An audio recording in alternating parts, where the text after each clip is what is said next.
So step one is to take the operating CD and place it in the cd-rom drawer, shut the drawer, turn on the computer.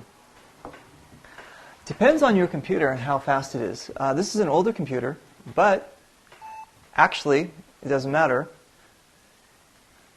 It says press any key to continue, so just press the enter key.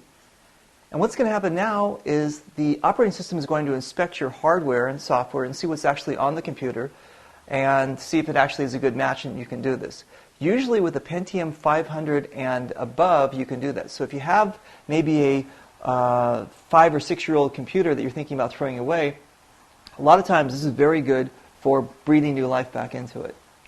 Right now what it's doing is checking all the different components, what Windows has, the type of video drivers, sound cards, and it's going to give you a license agreement after this.